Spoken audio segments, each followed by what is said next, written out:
السلام عليكم ورحمة الله. أشهد أن لا إله إلا الله وحده لا شريك له وأشهد أن محمدا عبده ورسوله أما بعد فأعوذ بالله من الشيطان الرجيم بسم الله الرحمن الرحيم الحمد لله رب العالمين الرحمن الرحيم مالك يوم الدين إياك نعبد وإياك نستعين اهدنا الصراط المستقيم صراط الذين أنعمت عليهم غير المغضوب عليهم ولا الضالين ادعوا إلى سبيل ربك بالحكمة والموعظة الحسنة وجادلهم بالتي هي أحسن إن ربك هو أعلم بمن ضل عن سبيله وهو أعلم بالمهتدين.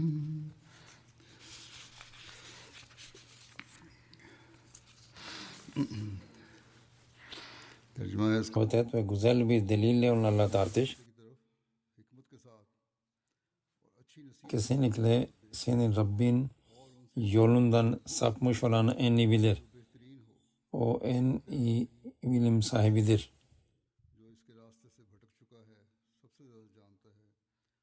Kur'an-ı Kur'an-ı Kerim'de Allah bu ayette ve birçok diğer ayet-i kerimesinde bir taraftan tebliğ etmeyi telkin ederken diğer taraftan da en güzel şekilde tebliğ etmeyi ve nasihat etmeyi buyurmaktadır. Ki bunun neticesinde bu etkileyici olacaktır ve faydası da olacaktır. Kim İslamiyet'i uyguluyorsa onun tebliği de meyveli olur. Ve onların tebliği başarıya ulaşır. İşte bundan dolayı tebliğ edenler bu prensibi her zaman göz önünde bulundurmalı. Bugünlerde sosyal medyadan dolayı insanlar zannediyor ki tebliğ çok kolaydır. Ve bunu merak olanlar tebliğ etmeye çalışırlar.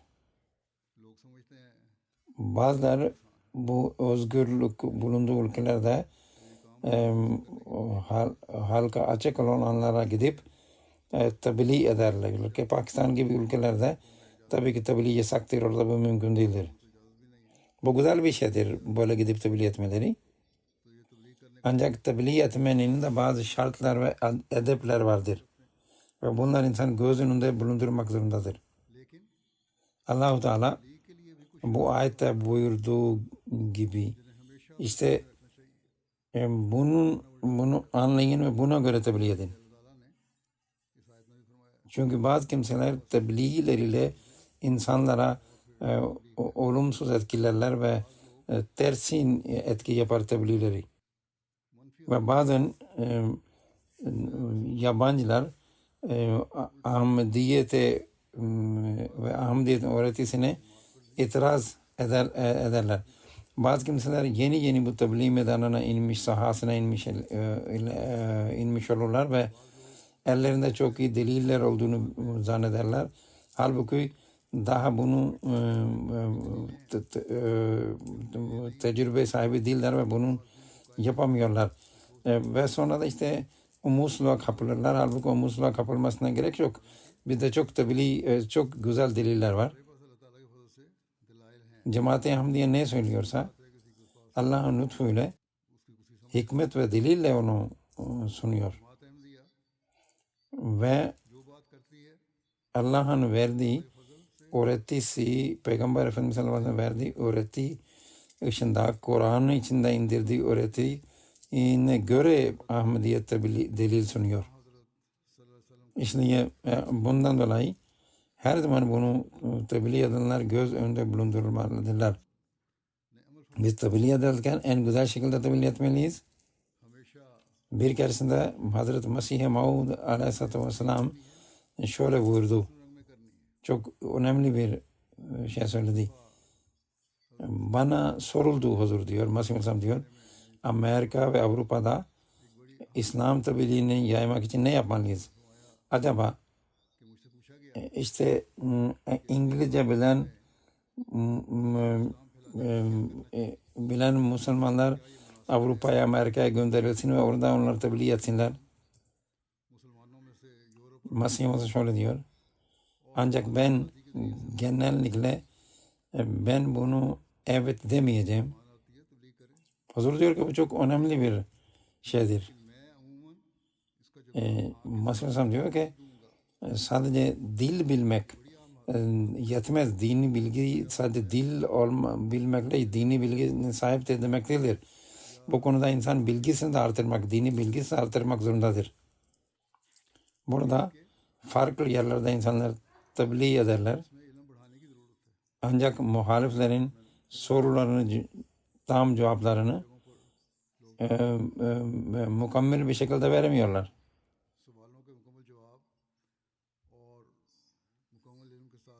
Onun için her daireler ve tebliğ etmeyi seven herkes bilgisini artırmalı. Ve bu cevapları onu bir yere toplamalı. Cemaat literatüründe bunun cevapları vardır. Eğer yoksa bile her ülkede tebliğ topluluklar vardır. Onlardan destek istemeli. Hazreti Mesih dediği gibi ben her zaman evet demeyeceğim. Mesih diyor ki İslam öğretisini iyice bilmeyen insanlar ve onun güzelliklerinden haberdar olmayan insanlar ve şu anki zamanda İslam'a edilen itirazların cevaplarına hakim olmayanlar ve Ruhul Kudüs'ten destek almayan insanlar tebliğe gitsin istemiyorlar.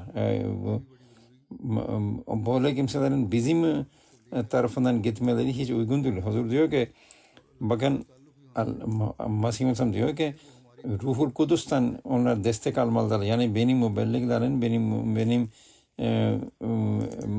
murabbilerin Allah-u Teala bir ilişki olması lazım. Yani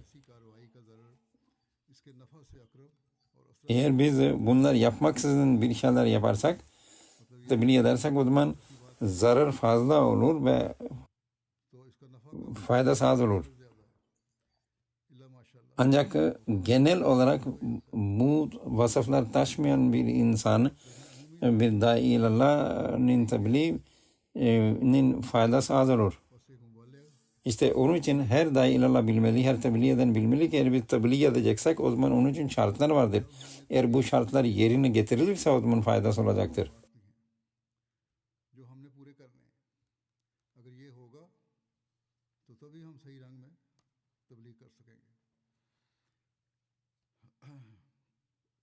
Tebliğ ile ilgili ilk hep şunu bilmeliyiz ki İslam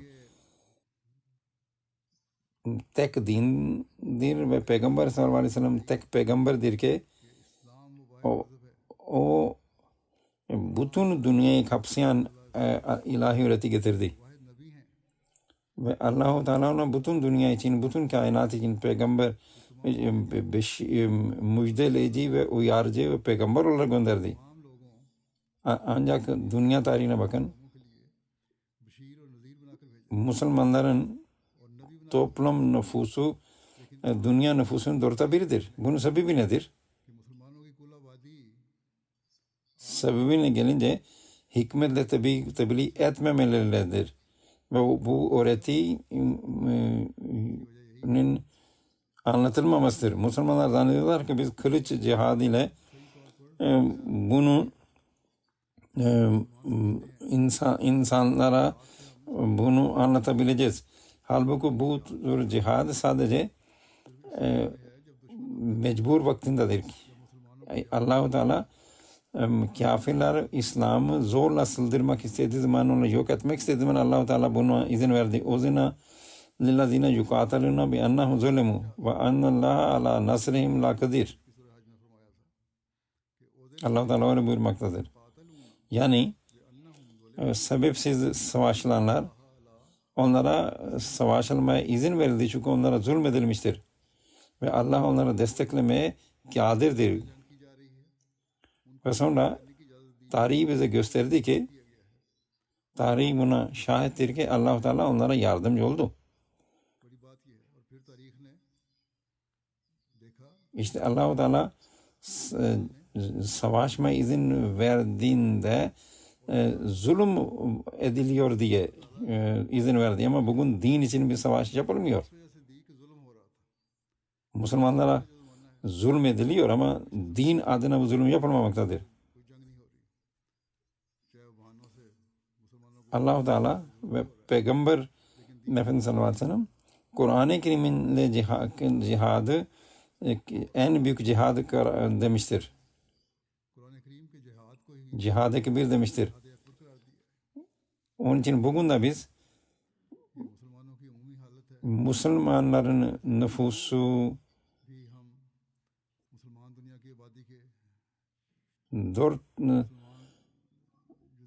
çok azız. Müslümanların nüfusun nispeti bir çok azız. Onun için biz bu sorunumuzu unutmamalıyız. Eğer biz Mesih Aleyhisselam'a biat ettiysek, ona söz verdiysek, o zaman biz Allah-u Teala ile bağ kurmalıyız. Onun öğretisini öğrenmeliyiz ve onu uygulayıp dünyaya bu mesajı iletmeliyiz. Bazı kimseler demin de dediğim gibi tebliğ ederler ama onlar tam bilgi sahibi değiller ve dahi ilallah'da bulunan standartlara sahip değiller. Bundan dolayı bunu hep göz önünde bulundurmalıyız ki Peygamber Efendimiz sallallahu aleyhi ve sellem tebliğ için bazı emirler ve bazı tavsiyelerde ve telkinlerde bulunmuştur. Bu konuda birçok rivayet vardır. Bir rivayete göre Hazreti İbn Abbas diyor ki bize emir verildi ki biz insanlarla onların akıllarına göre konuşalım. Yani kimin ne kadar akıl sahibi ise, ne kadar akıllı varsa ve hangi din ve mezhebe mensupsa ona göre onunla konuşulmalı. Eğer Müslümanlara Mesih Musa'nın geldiğinden bahsedilirse o zaman Kur'an ve hadis lazım olacaktır. Kur'an ve hadis bilgisi lazım olacaktır. Tebliğ edenlere Peygamber Aleyhisselatü Vesselam bir hadiste şöyle nasihat verdi. Uzun bir hadistir. O şöyle dedi, mazlumun bedduasından kendini koru. İşte bu ne demektir ki bir dailerin ahlaklar güzel olacak ve kul haklarının seviyesi o bir mazlumun bedduası alacak şekilde olmayacak. Onların dualarını alacak ve onların dualarını alırsa Allah-u Teala onun işlerini bereketli kılacaktır. İşte Resulullah dedi ki mazlumunun bedduasından kendini koru ki Allah ve onun bedduası arasında bir engel yoktur. Ben demin okuduğum ayette gelince bu ayette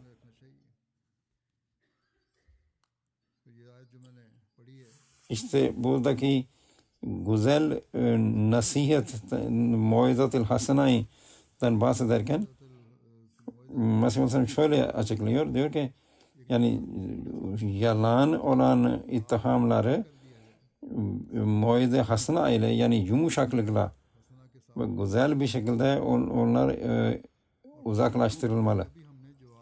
Ben diyor kendisinden bahsediyor. Ben her zaman yumuşaklıkla cevap veririm. Ve Allah buna şahittir diyor. Her zaman ben yumuşak kelimeleri kullandım. İşte tebliğin yolu budur. Bunu biz seçmeliyiz. Her kim tebliğ ederken öfkelenip bunu tersi davranıyorlarsa onlar bilmelidir ki bizim tebliğimiz ahlaki daire içinde olacaktır. Onlar da muhalifler de delil olmadığı için onlar kötü dil konuşuyorlar. Eğer biz de bunu yaparsak o zaman biz bu hale düşürüz. Bazıları da düşeriz. Bazıları diyorlar ki Mesih Aleyhisselam da sert kelimeler kullandı diyorlar bazıları. Mesih Aleyhisselam sert kelimeler kullanmadı.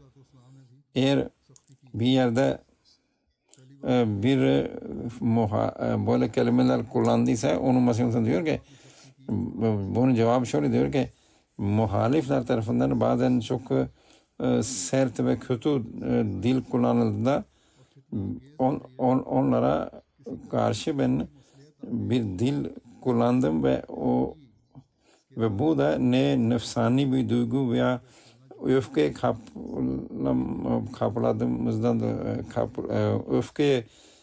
kapıldığımızdan dolayı değildir. Bu aslında cadilhum billatihi aslından dolayıdır. Bu ayette bulunduğu gibi. İşte çünkü bazı insanlar coşkuya kapılarlar ve onların bu coşkularını biraz bastırmak için böyle kullandım ki eğer ben Müslümanlar tarafından böyle kelimeler kullanırsam o zaman bazı cahiller işte fitne fesattan da düşmezler. İşte ben bu dili bu şekilde dil ancak muhaliflerin son dereceki hakaret ve küfürlerin neticesinde kullandım. Çünkü onlar İslam'a karşı ve Peygamber Efendimiz sallallahu aleyhi ve sellem'e karşı ve İslam'a hakaret ediyorlardı ve Peygamber Efendimiz sallallahu aleyhi ve sellem'e karşı çok kötü dil kullanıyorlardı. Bizim Peygamberimiz sallallahu aleyhi ve sellem ve kainatın efendisine karşı onlar çok korkunç ve çok çirkin kelimeler kullandılar. Ve bunun neticesinde emniyetin bozulma durumunun bozulma tehlikesi vardı. Onun için biz bu kelimeler kullandık ki Müslümanlar herhangi bir fitneye düşmesinler. Ancak sizler yumuşak kelime kullanacaksınız. Sizler böyle kullanmayacaksınız. Sertliğe başvurmayacaksınız. Mesela bu ayeti açıklarken şöyle diyor. Bizim için Kur'an-ı Kerim'de وَلَا تُجَادِلُوا أَهْلَ الْكِتَابِ إِلَّا بِالَّتِهِ أَحْسَنُ denilmiştir. Ankebut suresinin ayetidir. Yani ehl-i kitapla en güzel şekilde tartışın. En güzel delille tartışın. İşte Allah'ın emridir ki Udu ila sabili rabbika bil hikmeti vel mau'izatil hasanati ve cadilhum billatihi ahsen. Bunun manası şudur ki siz güzel bir şekilde, faydalı bir şekilde Hristiyanlarla tartışın. Hikmet dolu ve nasihat verdiği bir yolu izleyin. Ve ki bunun neticesinde fayda sağlansın. İşte bu tebliğ edenin yolu böyle olmalı. İster Yahudiye, ister Hristiyana, kim olursa olsun veya Mesih Musa'nın kafir diyenler olsun. Hepsine böyle tebliğ edilecek, hepsine. Hikmet dolu yollarla ve nasihat verici yollarla ve kelimelerle.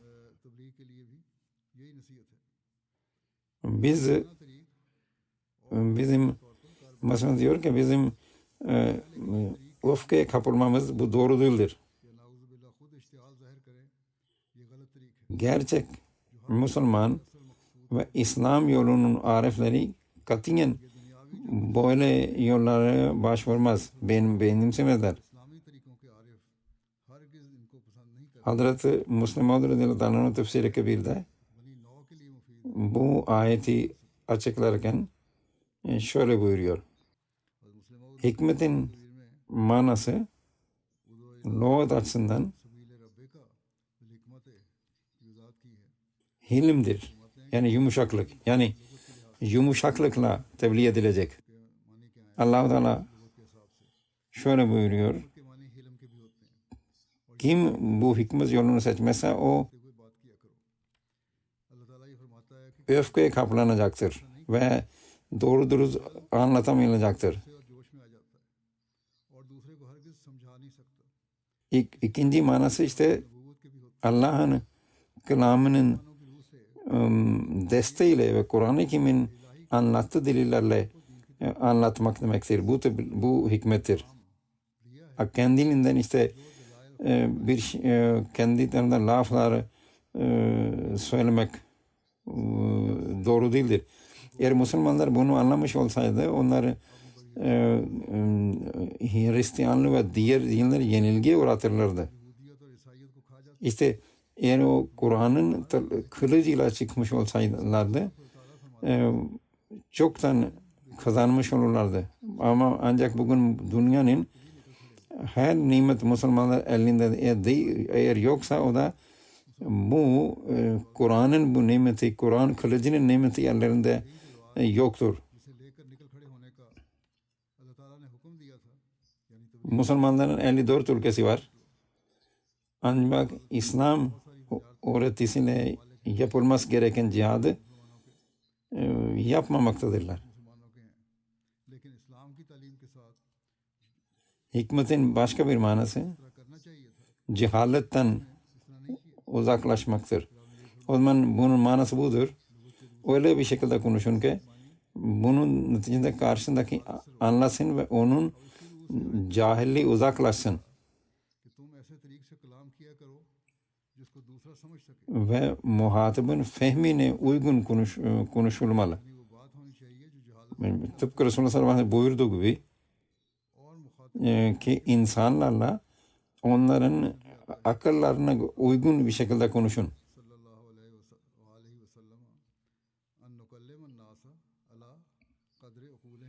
Demin daha dur ben bu hadisten bahsettim. Bazı kimseler konuşurken bir nutuk çekerken çok böyle kelimeler böyle kullanırlar. Bunun için de karşındakiler belki de bu çok bir kelime konuştu bu adam böyle çok böyle zor kelimeler onu anlıyor ama ne dediklerini anlamıyorlar. İşte bugünlerde de bazıları böyle yapıyorlar. Ve bunun neticesinde halkı karşında oturan halkı bir şey anlamıyorlar. Sadece işte bir gösteriş ve bir işte kelime, güzel kelime kullanım vardır orada sadece. Yarış vardır bu konuda.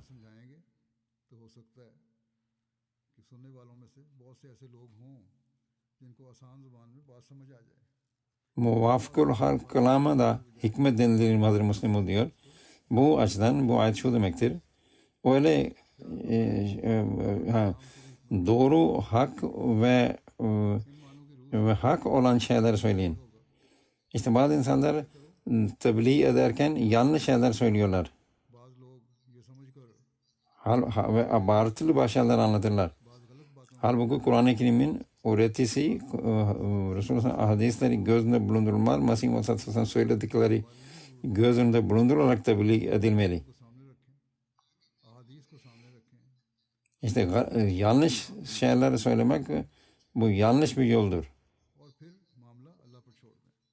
İşte başkalarına hidayet vereceğim diye kendiniz yoldan sapmayın. La yuzurrukum men zalla izâ tedeytum.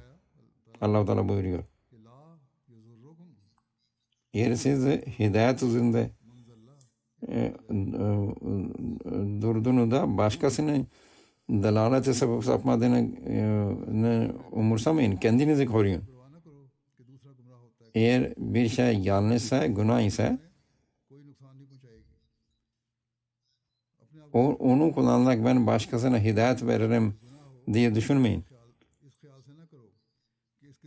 Eğer böyle bir durumdaysa kendi hidayetinizi önemseyin ki ben hidayetten sapmayayım. Allah-u Teala müminin kafir olmasını ve kafirin bu şekilde mümin olmasını sevmez. O hikmet kelimesi açıklarken şöyle diyor. Uygun kelimelere de, uygun kelamı da hikmettir. Tebliğ yerli yerinde kelimeler kullanılmaz ve deliller kullanılmalı. Eğer bazı şeylerden karşındakini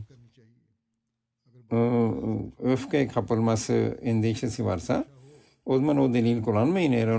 Eğer onun karşındaki bir şeyle öfkelenecekse o zaman başka deliller, onu öfkelendirme deliller kullanın. Eğer siz onu durduğunuz yerde onu öfkelendirirseniz o zaman böyle bir tebliğ işe yaramaz. Biz haklıyız, Mesih haklıdır, İslam haklıdır, Peygamber Efendimiz Allah'ın hak peygamberidir ve bütün dünyaya gelmiştir.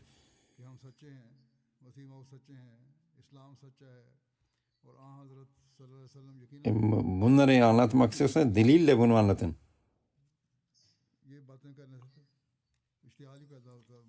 İşte Allah-u Teala bu ayetin, Kur'an'ın bir güzelliğidir ki bir ufacık bir ayet içinde Allah-u Teala tebliğinin bütün püf noktalarını söyledi. İşte birisi eğer bunlar göz önünde bulundurularak tebliğ ederse mutlaka onun tebliği başarılı olacaktır. Muizatul hasana yani kalp yumuşatın kalam demektir. Bu manada Müslümanlara anlatılmıştır ki kuru delillerle değil, delillerle İslam anlatmayın. Bugünlerde işte Müslüman Ahmediye cemaatinin vazifesidir ki eğer birilerine tebliğ ediliyorsa ona ki din içinde sadece kuru deliller yoktur. Bunun Müslüman Ahmedi anlatmalı. İşte insanların duygularını da coşturan kelimeler kullanın ve onlara ama bugünkü mollalarını yaptıkları gibi onlara yersiz yere onların duygularını coşturmayın. Ve delillerden ve cadilhum billahi asen delillerden hangisi en güzelse onu anlatın. Ve diğer delilleri onu tabi tutun. Asıl delile dayanın. Eğer asıl delil kullanılmadan onu destekleyici deliller, tabi olan deliller kullanılırsa o zaman asıl delil sunmadığı müddetçe onu anlatılmaz.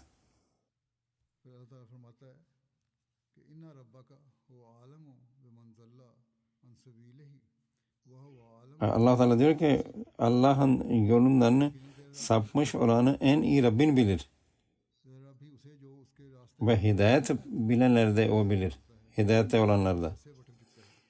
Allah Teala demek istiyor ki sizin işiniz tebliğ, en güzel şekilde tebliğ etmektir. Ama yine de onlara inanmıyorlarsa eğer o zaman siz böyle bir düşünce kapılmayın ki biz tebliğ etmeyi bilmiyoruz.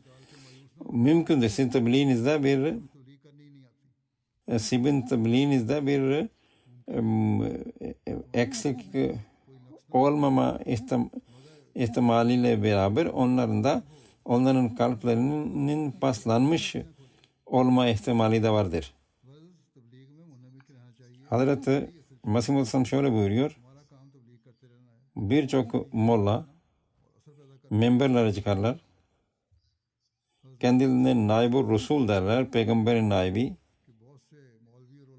Vaaz verirler. Kibirden ve kötülükten uzaklaşır diyorlar. Ama kendi amelleri ve yaptıkları şundan anlayın ki onların dedikleri kalplerini ne kadar etkiliyor. Eğer mollaların anlattıkları sizin kalbini etkilemiyorsa o zaman sizin bakın eğer siz de böyle onlar gibi olursa sizin tebliğinizde sizin nasihatlerinde böyle faydasız olacaktır. Etkisi tesirsiz olacaktır. Onun için Allah'la bağınızı kurun ve onun neticesinde bunu yaparsınız o zaman sizin tebliğiniz işe yarayacaktır. O şöyle buyurmaktadır. Eğer böyle insanlar fiiliyat gücüne sahip iseler o zaman Kur'an-ı Kerim lemaza tekuluna ma la tafalun buyurmuştur. Lema tekuluna ma la tafalun niye dedi Kur'an-ı Kerim? Yani yaptığınızı dediğinizi yapmıyorsunuz. Bu ne demektir ki? Bu ayet anlatmak istiyor ki dünyada dediklerini uygulamayan insanlar vardır ve var olacaktır. İşte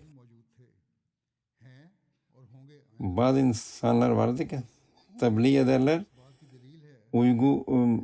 dediklerini kabul da ederler ama onların amellerini görünce onları yoldan çıkarlar. Görüyor ki kendisi uygulamıyor. Onun için ben sözümü dinleyin. Eğer insanın söylediği içtenlikle değilse ve fiiliyat gücünden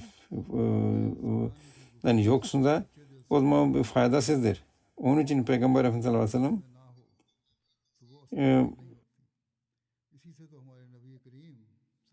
ve sellem çok başarılıdır.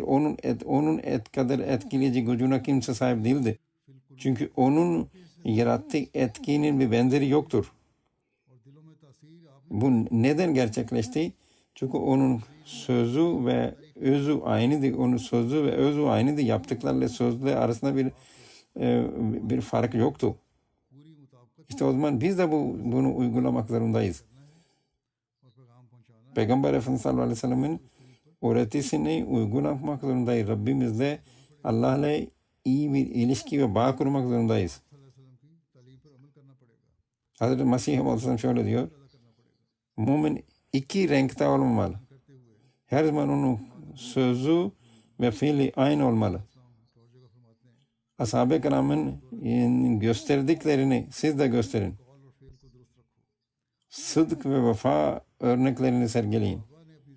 O zaman sizin tebliğiniz bereketli olacaktır.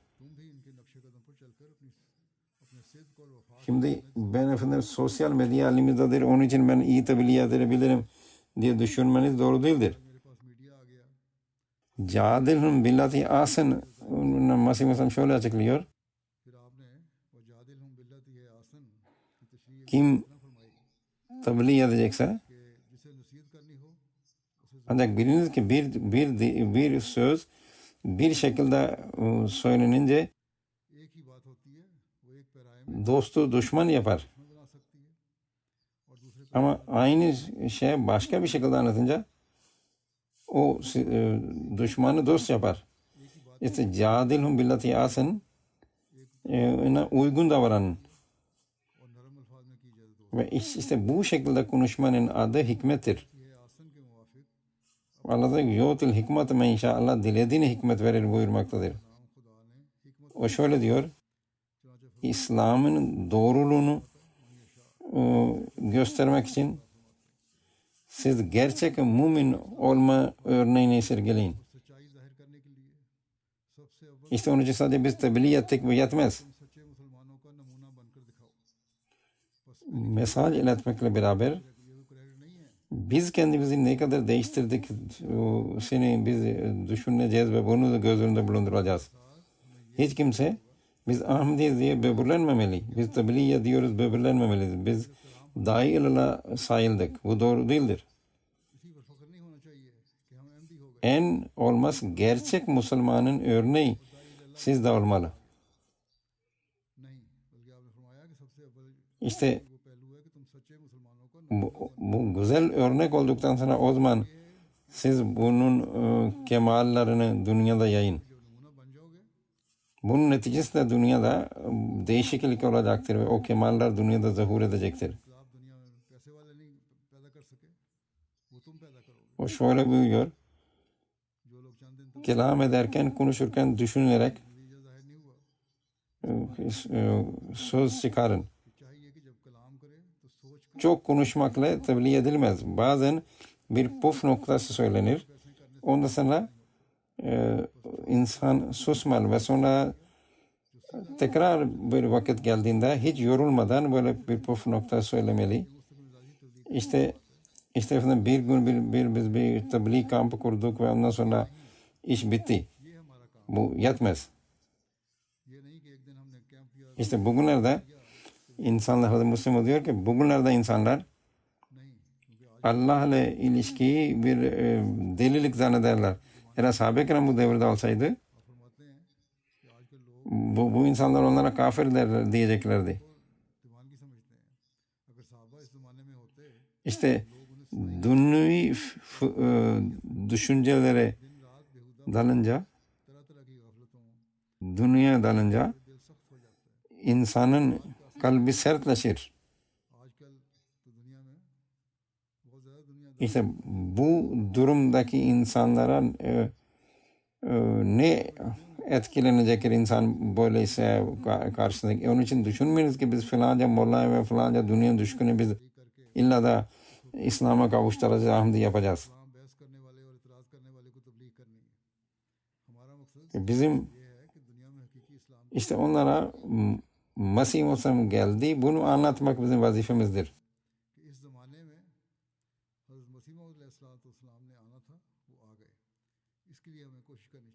Biz tebliğ ile en çok ne kadar kişiye mesaj iletebiliriz ve onları nasıl düzeltebiliriz? Bunu göz önünde bulundurun. Ancak bugün insanlar çok dünya düşkündürler ve onlara anlatmak çok zordur. Onun için bizim ameli örneklerimiz, ameldeki örneklerimiz güzel olsa onlar katilinden bize gelecekler. Hazreti Müslim diyor ki bir adam benimle çok tartışırdı ve çok dalga geçirdi. Ben de devamlı olarak onu tebliğ ettim, anlattım. O belki Hazır diyor ki onda belki bir said fıtratı, saadetli bir insandı. Huzurun tebliğ etmeye devam etti. Bir gün geldi ki, or bir zaman geldi ki o hüngür ağlamaya başladı ve dalga geçen insan bir zamanlar dalga geçen bu insan o özür dilemeye başladı. Hazreti Müslim diyor ki bazen işte ve saadetli bir insan bir şakî yani kalp sert imiş gibi görünür. Ama zaman geldiğinde o anlıyor. Her kilidin bir anahtar vardır. İşte kalplerinde bir anahtar vardır ve her işte nasıl ki bir ilaç bir kişi hastalık için iyiyse başka bir ilaç başka bir şey için iyiyse aynen bunun gibi bir söz bazen bir huydaki insan için çok etkileyicidir. Bazen de başka bir söz başka bir huylu insan için etkileyicidir. İşte biz kendi işimizi yapmaya devam etmeliyiz. İşte insanlara her türlü insana biz nasihat etmek zorundayız. İşte zenginlerle ilgili de ki böyle yerinde onlarla da konuşun.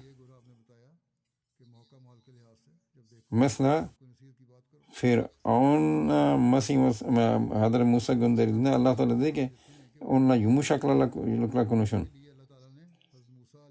Çünkü Allah Teala biliyordu ki bir gün bir şekilde iman olacaktır nihayetinde. İşte tam ölüm vakti geldiğinde o dedi ki amantu dedi ben iman ettim dedi.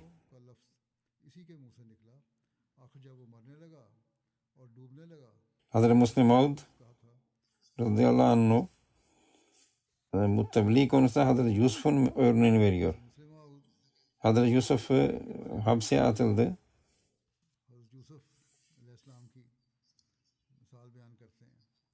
Orada orada bulunanlara o büyük bir hikmetle kendini çağırdı onlara. Çünkü ben düşündüm ki eğer ben onlara tebliğ edersem onlar tebliğ ederken onlar acaba böyle sıkılırlar mı diye dedi ki işte yemek gelmeden önce ben işimi bitireceğim dedi. Bundan anlaşılan orada belki o tam ortam bulamıyordu tebliğ için Hazreti Yusuf Aleyhisselam. İşte onun için dedi ki ben sizin ihtiyacınızı gelmeden yani ihtiyacınızdan yemek gelmeden ben size bir şey anlatacağım.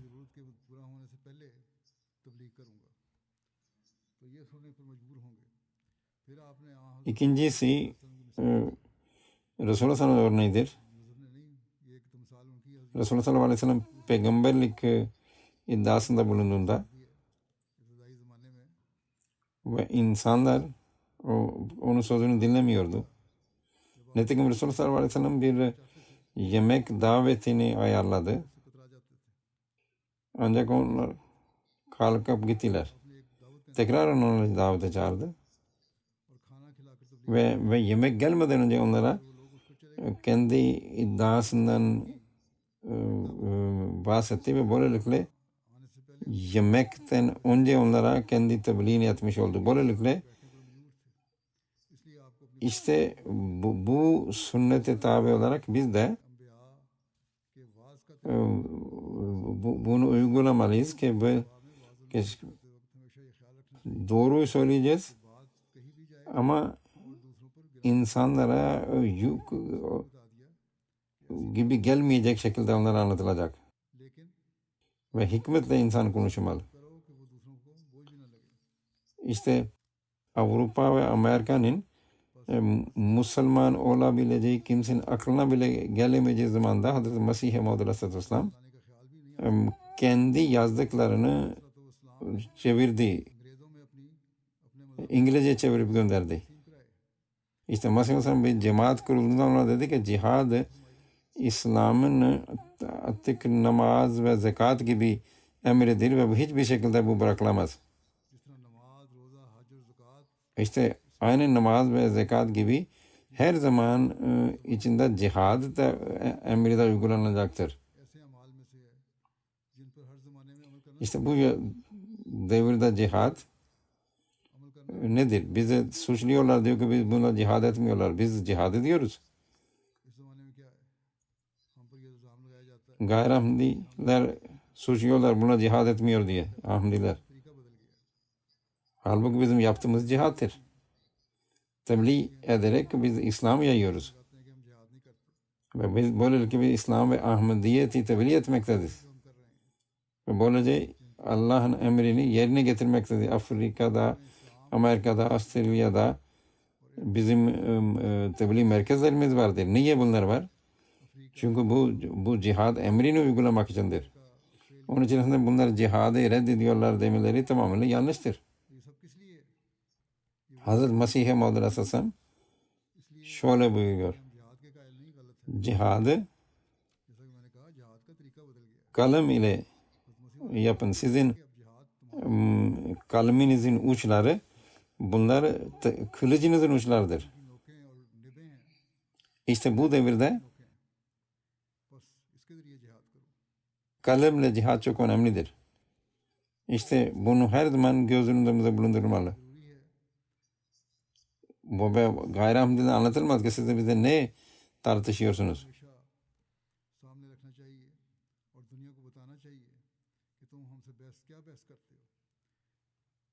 Mesih'i biz onlara anlatmak zorundayız. Kur'an ve hadisin ne dediğini. Bir taraftan onlar Mesih'e Mehdi'nin geleceğine inanıyorlar.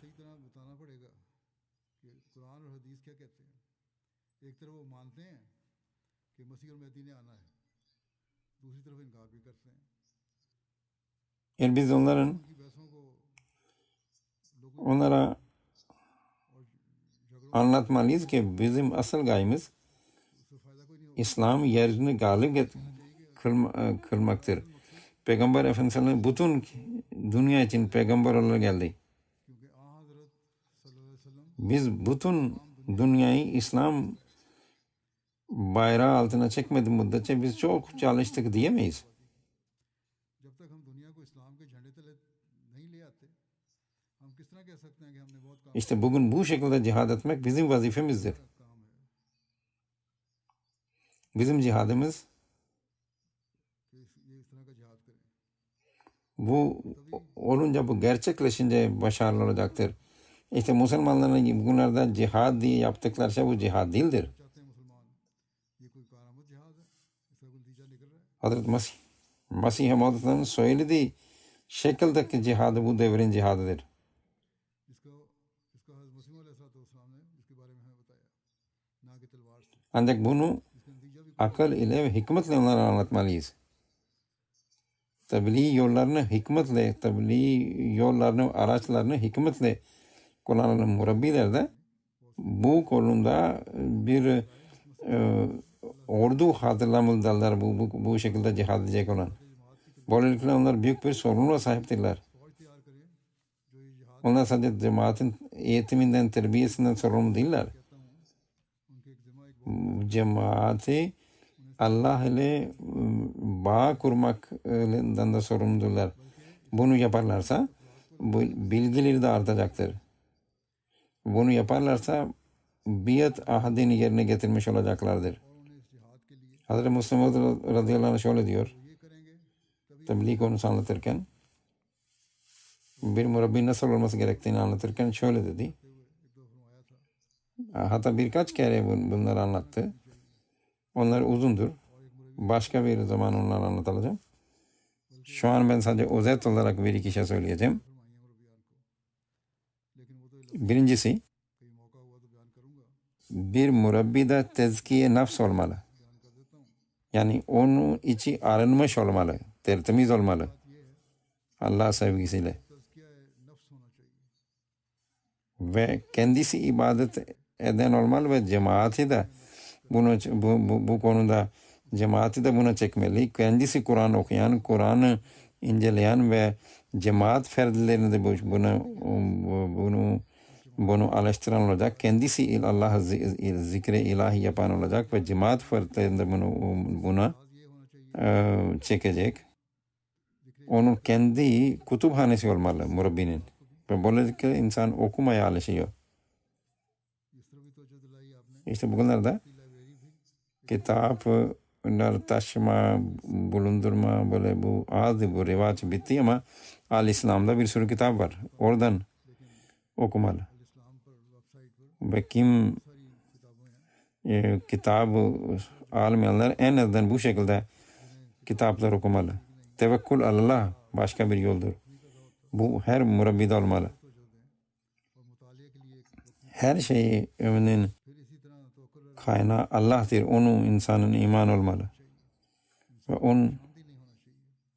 अल्लाह ताला को हर bazı insanlarla ilişkileri zayıf olur. Bunda bir murabbi ilişki kurmakta iyi olmalı. औकात बेहतर करने चाहिए. हमारा पीआर भी कमज़ोर होती है. इसकी वजह İşte çok az insanlar vardır.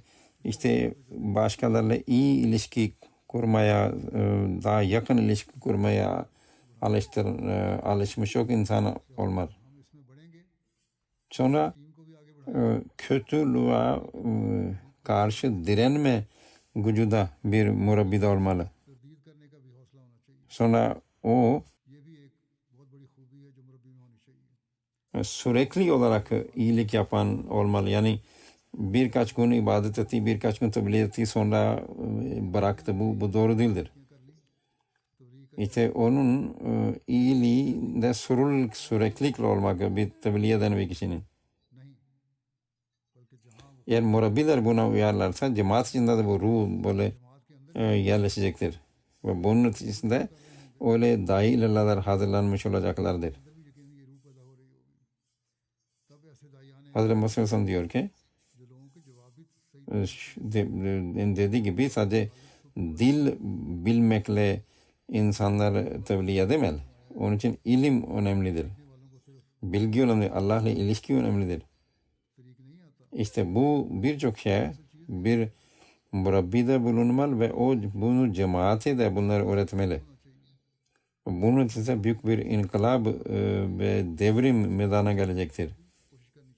Böyle olunca biz Resulullah sallallahu aleyhi ve sellem bayrağını dünyada dalgalandırabileceğiz. Ve Mesih olsam ve Mehdi aleyhisselam'dan dünyayı aşina etmiş olacağız, onunla tanıtmış olacağız. İşte biz bunlara, bu vazifelerimize yönelmeliyiz. İşte burada bizim murabbilerimizin büyük bir rolü vardır. Allah-u Teala herkese buna yapmaya muvaffak kılsın. Ve dahi ilallahlarda gerçek bilgi sahibi olup Allah'la bağ kurup İslam ve Ahmediyetin mesajını dünyanın her tarafına ulaşsınlar.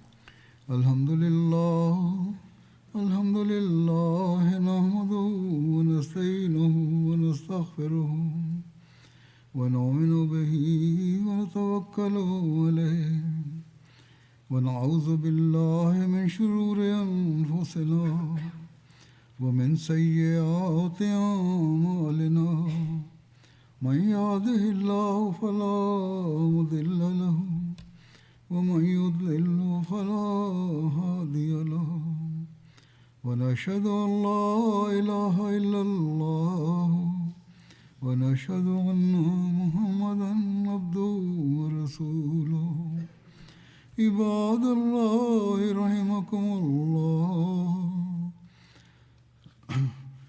عباد الله رحمكم الله إن الله يأمر بالعدل والإحسان وإيتاء ذي القربى وينهى عن الفحشاء والمنكر والبغي يعظكم لعلكم تذكرون اذكروا الله يذكركم وادعوه يستجب لكم ولذكر الله أكبر